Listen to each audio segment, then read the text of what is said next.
فلا مضل له ومن يضلله فلا هادي له ونشهد أن لا إله إلا الله ونشهد أن سيدنا وسندنا ومولانا محمدا عبده ورسوله صلى الله عليه وعلى آله وأصحابه وسلم أما بعد وقال النبي صلى الله عليه وسلم من سره أن يحب الله ورسوله أو يحب الله ورسوله فليصدق إذا حدث في حديثه وليؤدي أمانته إذا اؤتمنه وليحسن جوار من جاوره أو كما قال عليه الصلاة والسلام.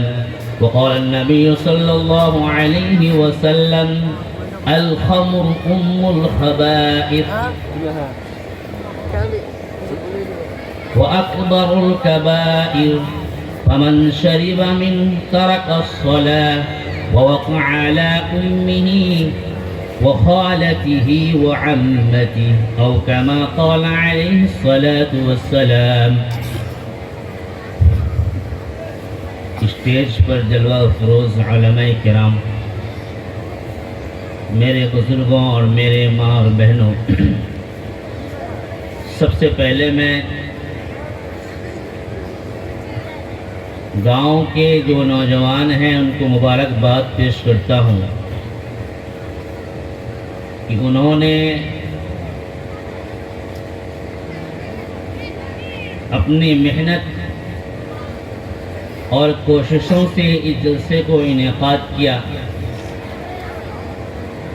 اس کے بعد میں گاؤں کے بزرگوں کو بھی سلام کرتا ہوں کہ اللہ تعالیٰ ان کی عمر میں برکت عطا فرمائے. اور آپ کے جلسے کا جو ناظم صاحب ہے مولوی مناظر حسین صاحب، اللہ تعالیٰ ان کی عمر میں برکت عطا فرمائے. مجھے ان کا قلب بھی یاد آتا ہے، اور آج جب میں ان کو دیکھتا ہوں اور ان کے اشعار اور نظامت کا طریقہ اور ان کا منہج، تو مجھے بڑی خوشی ہوتی ہے کہ کل یہ بچہ میرے پاس پڑھ رہا تھا اور آج اتنی شاندار کٹھیار ضلع سے آ کر یہاں نظامت کر رہا ہے. اللہ تعالیٰ ان کو خوب خوب ترقی عطا فرمائے. میرے بزرگوں، وقت بہت ہو چکا ہے. تمہید میں آ جا کر میں نے 2 حدیث پڑھی ہے. دونوں حدیثوں پر مختصراً گفتگو کروں گا. پہلے حدیث میں اللہ کے نبی علیہ الصلاۃ والسلام فرماتے ہیں کہ اگر کوئی شخص یہ چاہتا ہے کہ اللہ اور اس کے رسول کو خوش کریں، یا اللہ اور اس کے رسول اس سے خوش ہو جائیں، تو اللہ کے نبی علیہ الصلاۃ والسلام فرماتے ہیں کہ وہ 3 چیزوں کو اپنا لیں، وہ 3 باتوں پر عمل کریں، اللہ اور اس کے رسول اس سے خوش ہو جائے گا. میرے بزرگوں، ہم نماز پڑھتے ہیں اللہ کو خوش کرنے کے لیے، روزہ رکھتے ہیں اللہ کو خوش کرنے کے لیے، زکوٰۃ دیتے ہیں اللہ کو خوش کرنے کے لیے، حج کرتے ہیں اللہ کو خوش کرنے کے لیے. غرض یہ ہے کہ ہم جتنی بھی عبادتیں کرتے ہیں وہ صرف اور صرف اللہ اور اس کے رسول کو خوش کرنے کے لیے، اور جب وہ خوش ہو جائے گا تو ظاہر سی بات ہے جو ہمارا مقصد اصلی ہے یعنی جنت میں جانا، وہ جنت بھی ہمیں حاصل ہو جائے گی. اللہ کے نبی اس حدیث میں بیان فرماتے ہیں 3 عمل کر لو اللہ خوش ہو جائے گا، اللہ کے رسول بھی خوش ہو جائیں گے. 3 عمل. اللہ کے نبی علیہ الصلوۃ والسلام ان عملوں میں پہلا عمل ذکر فرماتے ہیں فَلْيَصْدُقْ إِذَا حَدَّثَ فِي حَدِيثِهِ، کہ چاہیے کہ جب آپ گفتگو کریں، آپ بات کریں، گواہی دیں، انصاف کریں، تو سچائی کو اختیار کریں۔ جب انسان سچائی کو اختیار کرتا ہے، سچائی کو اپناتا ہے میرے بزرگوں، پھر وہ انسان معاشرے کے اندر قابل اعتبار ہوتا ہے، معاشرہ ان پر بھروسہ کرتا ہے، ان پر اعتبار کرتا ہے۔ لیکن جب انسان جھوٹ بولتا ہے، جھوٹ کو اختیار کرتا ہے، تو پھر معاشرہ اسے قبول نہیں کرتا، ان پر اعتبار نہیں کرتا ہے۔ آج اگر ہمارے معاشرے میں دیکھا جائے تو باپ کو بیٹے پر اعتبار نہیں، بھائی کو بھائی پر اعتبار نہیں، دوست کو دوسرے دوست پر اعتبار نہیں ہے، بھائی کو بہن پر اعتبار نہیں ہے، چچا کو بھتیجے پر اعتبار نہیں ہے۔ غرض یہ ہے کہ کوئی کسی پر اعتبار نہیں کرتا، کوئی کسی پر بھروسہ نہیں کرتا۔ آخر اس کی وجہ کیا ہے؟ ذرا غور سے سنیے گا، اس کی وجہ کیا ہے؟ اس کی وجہ یہی ہے کہ بیٹا باپ سے جھوٹ بولتا ہے، بھائی بھائی سے جھوٹ بولتے ہیں، دوست دوست سے جھوٹ بولتے ہیں، ایک رشتہ دار دوسرے رشتہ دار سے جھوٹ بولتے ہیں، استاد شاگرد سے جھوٹ بولتے ہیں، ممبر اپنے لوگوں سے جھوٹ بولتا ہے، پردھان اپنے لوگوں سے جھوٹ بولتا ہے، جس کا نتیجہ یہ ہے معاشرے کے اندر باپ کو بیٹے پر بھروسہ نہیں، بیٹے کو باپ پر بھروسہ نہیں، بھائی بھائی پر بھروسہ نہیں ہے، بھائی کو بہن پر بھروسہ نہیں ہے، بہن کو بھائی پر بھروسہ نہیں ہے، بیٹے کو باپ پر بھروسہ نہیں ہے، کسی کو کسی پر بھروسہ نہیں ہے۔ اس کی وجہ، اس کی بنیاد یہ ہے کہ ہم نے جھوٹ کو اپنا لیا ہے، سچائی کو اپنے آپ سے دور کر دیا ہے، اور اللہ اور اس کے رسول بھی ہم سے ناراض ہیں۔ اللہ کے نبی علیہ الصلوۃ والسلام کی حدیث ہے کہ اگر کوئی شخص جھوٹ بولتا ہے تو اس کی جھوٹ کی بدبو کی وجہ سے، اس کی جھوٹ کی بدبو کی وجہ سے وہ فرشتے جو اللہ نے اس کی حفاظت کے لیے مقرر کیا ہے، وہ فرشتے اس سے دور چلا جاتا ہے۔ آج ہم گاڑی چلاتے ہیں، اچانک ہم ایکسیڈنٹ ہو جاتے ہیں، اچانک حالات ہم پر آ جاتا ہے، وہ حفاظتی فرشتے جو ہمارے ساتھ ہوتا ہے وہ ہمارے ساتھ نہیں ہوتا، اس لیے کہ ہم جھوٹ بولتے ہیں۔ میرے بزرگوں، اگر کوئی شخص یہ چاہتا ہے کہ اللہ اور اللہ کے رسول اس سے خوش ہو جائے تو میرے بزرگوں ہمیں سچائی کو اختیار کرنا پڑے گا، ورنہ کوئی چارہ کر نہیں ہے۔ اسلام کو بدنام کیا جا رہا ہے، اسلام بدنام تھوڑی ہے، اسلام تو ایک سچا مذہب ہے، ایک پاکیزہ مذہب ہے۔ ہم اسلام کے ماننے والے ہیں، ہم خراب ہو چکے ہیں، جھوٹے ہم ہو چکے ہیں، معاشرے کے اندر اسلام کو بدنام ہم کر رہے ہیں۔ میرے بزرگوں، میں آپ کو بتاؤں کہ اندلہ میں پڑھ رہا تھا، یہ بچہ بھی کاندلہ میں پڑھ رہا تھا، وہاں کے ایک واقعہ آپ کو میں سناؤں۔ حضرت مولانا مظفر حسین صاحب ایک بہت بڑے بزرگ گزرے ہیں، ایک بہت بڑے اللہ والے گزرے ہیں، صاحب کشف تھے آپ بہت بڑے عالم تھے۔ ان کا ایک واقعہ سنیے میرے بزرگوں۔ انگریز کا زمانہ ہے، کاندلہ کے اندر آج بھی جامع مسجد کھڑی ہے، اس کی ایک دیوار ایک طرف مندر ہے، دوسری طرف مسجد ہے، وہاں پر ہندو مسلم میں جھگڑا ہوا۔ انگریز کا زمانہ ہے، انگریزوں اس وقت ہندوؤں نے دعویٰ کیا کہ یہ زمین ہماری ہے، مسلمانوں نے دعویٰ کیا نہیں یہ زمین ہماری ہے۔ آخرکار مقدمہ انگریز تک پہنچ چکا، آخر وہاں پہنچنے کے بعد مقدمہ لگ گیا۔ اب یہ ہے کہ وہاں گواہی کون دے گا، کس کی گواہی پر اعتبار کیا جائے، کس کی گواہی پر بھروسہ کیا جائے۔ دونوں فریق، ہندو بھائی بھی اور مسلمان بھی، دونوں فریق نے یہ طے کیا کہ مولانا مظفر حسین صاحب وہ گواہی جس کے حق میں بھی دے دیں گے اس کے حق میں ہم کو قبول ہے۔ ہندوؤں نے بھی اس بات کو مانا اور مسلمانوں بھی نے اس بات کو مانا۔ چنانچہ جب انگریز کو یہ بتایا گیا، مولانا مظفر حسین صاحب کو یہ بتایا گیا کہ آپ کو گواہی دینی پڑے گی، تو حضرت نے فرمایا کہ میں انگریز کے چہرے کو دیکھنا نہیں چاہتا ہوں، تو میں انگریز سے بڑی لڑائی کی اس وقت۔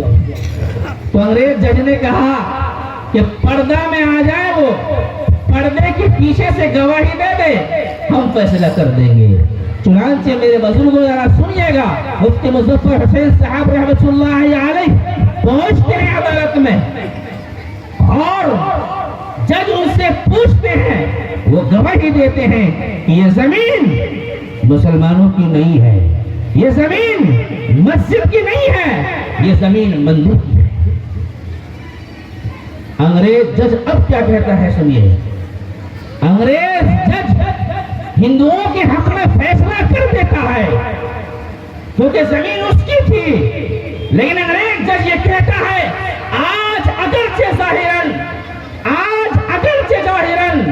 مسلمان ہار گیا، لیکن حقیقت یہ ہے کہ اسلام آج جیت گیا۔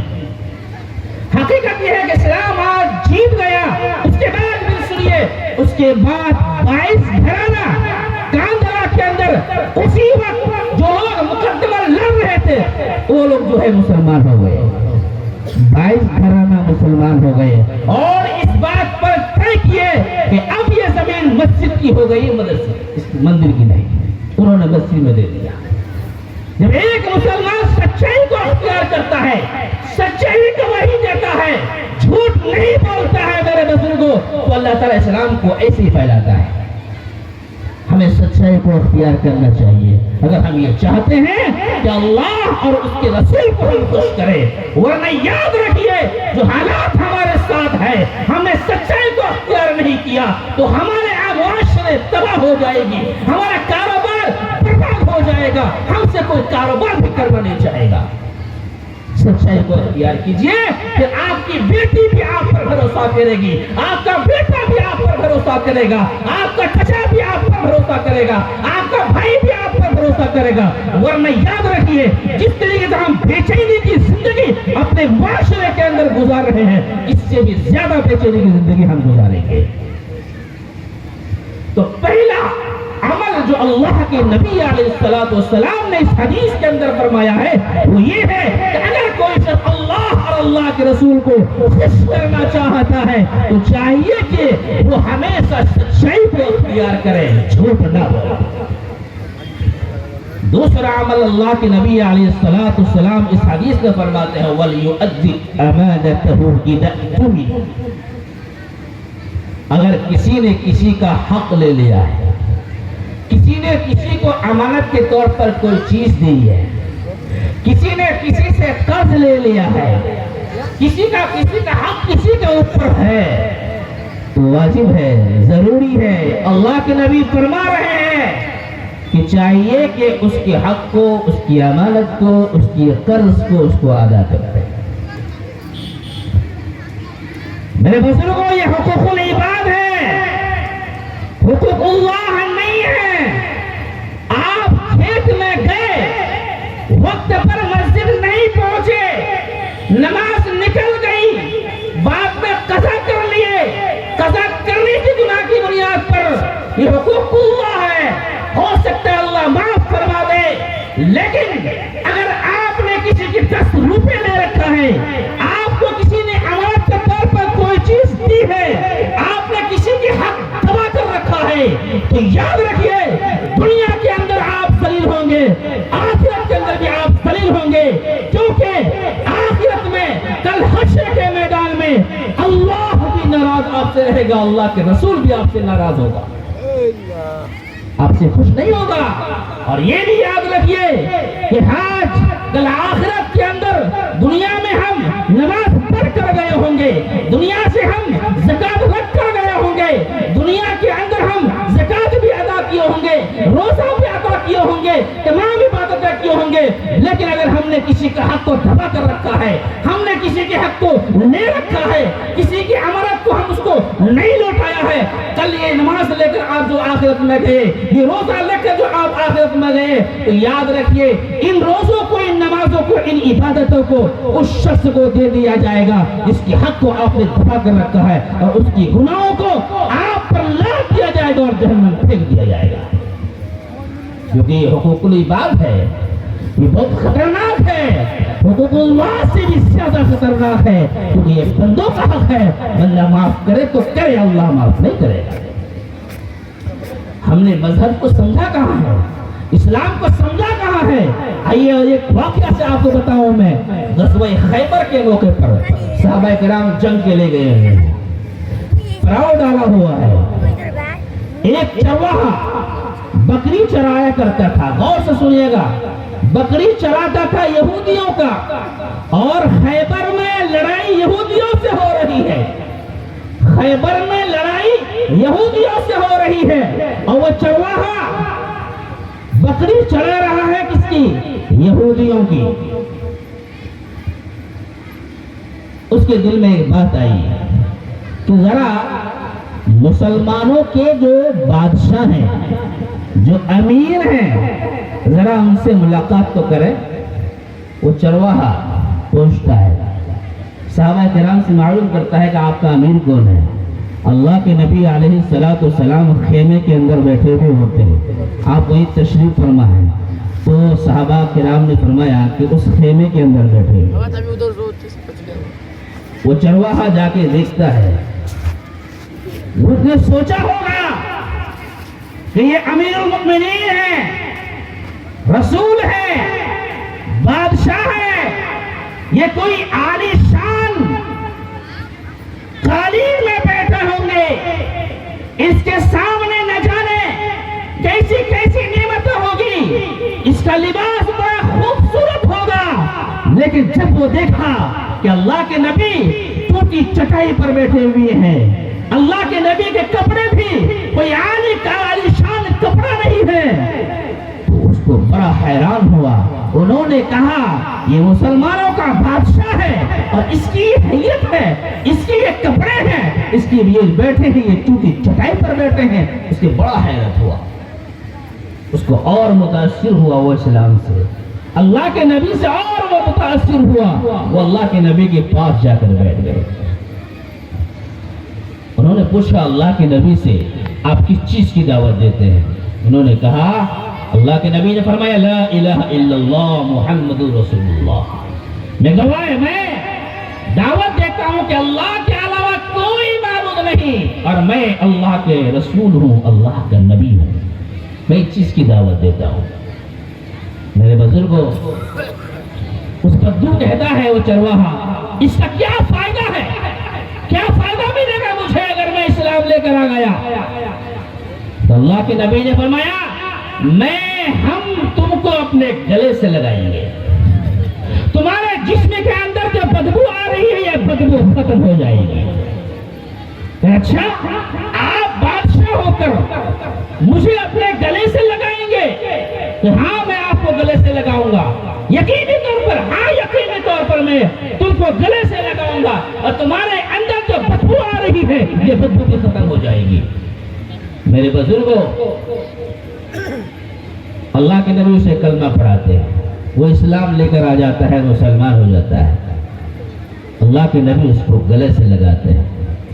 یہاں رک کر میں آگے واقعہ کو سنانے سے پہلے یہاں میں ایک اور بات بتاؤں.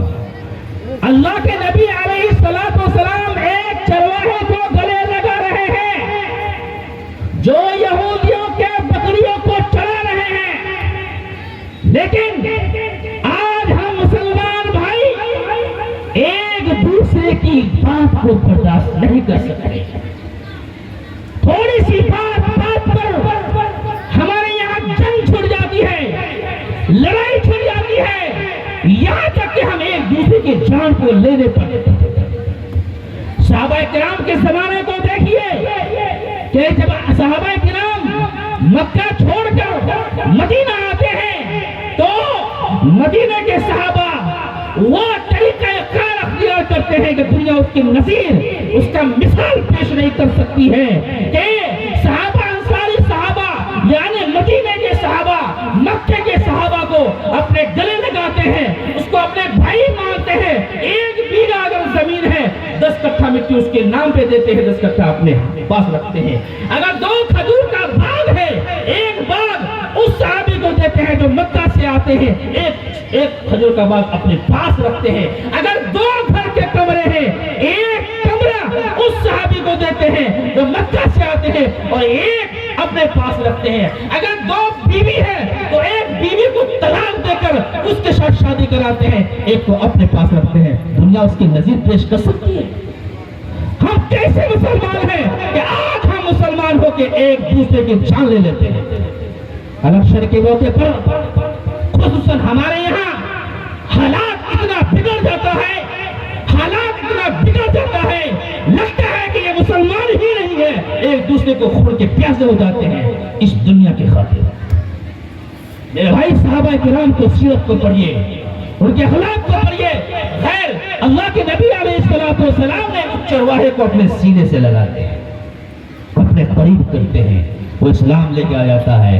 تو پھر اللہ کے نبی فرماتا ہے کہ ابھی تو کوئی نماز کا وقت نہیں ہے کہ میں تم کو نماز پڑھنے کے لیے کہوں، روزہ رمضان کا روزہ بھی نہیں ہے کہ میں روزہ رکھنے کے لیے بولوں، ابھی تو آپ بس یہی ہے کہ الجہاد فی سبیل اللہ، اللہ کے راستے میں جہاد کرنا ہے۔ صحابہ کرام جہاد کر رہے، تم بھی شریک ہو جاؤ۔ لیکن یہ جو بکریاں ہیں، یہ ایک یہودی کی ہے، یہودیوں سے لڑائی ہو رہی ہے، مال غنیمت کے طور پر اللہ کے نبی رکھ سکتے تھے، لیکن آپ نے کہا یہ بکریوں کو اپنے مالک کو واپس کرو، کیونکہ یہ تمہارے پاس امانت ہے، تم اس میں خیانت نہیں کر سکتے۔ وہ صحابی جو اب صحابی ہو چکے، وہ چرواہا جو اب صحابی بن چکے ہیں، وہ ان تمام بکریوں کو اپنے مالک یہودی کے پاس واپس کر دیتے ہیں۔ میرے بزرگ کو اللہ کے نبی مال غنیمت کے طور پر اس کو رکھتے نہیں ہیں۔ اس واقعہ سے معلوم یہ ہوا کہ میرے بزرگوں، ہمیں چاہیے کہ ہم صاحب حق کو اس کا حق ادا کریں، صاحب امانت کو اس کی امانت ادا کریں۔ میری ماں اور بہنیں یہاں بیٹھی ہیں، انہیں بھی میں آج آپ کو یہ بھی بتا دوں اللہ کے نبی کی اس حدیث کے اس جز سے کہ آپ بکریاں آپ بھی چڑھاتی ہو، آپ بھی بکریاں پالتی ہو، یقیناً پالنی چاہیے، بکریوں کو رکھنی چاہیے۔ اللہ کے نبی خود بکریاں چرائے ہیں، آپ بھی چرائیے، اس کی حفاظت کیجئے، 2 روپے آپ کمائیے، کوئی منع نہیں کرتا ہے، لیکن یاد رکھیے کہ آپ کی بکری کسی کی جائیداد کو نہ کھا لے، آپ کی بکری کسی کے پتے کو کھانا کھا لے، آپ کی بکری کسی کی ملکیت کو ضائع نہ کرے، اس کا آپ خیال ہے۔ اسی طریقے سے ہمارے یہاں ہماری ماں اور بہنیں کچھ سب کی بات نہیں کرتا، ساگ لگاتے ہیں، توری ہے، پٹوا ہے، وغیرہ وغیرہ، بلا اجازت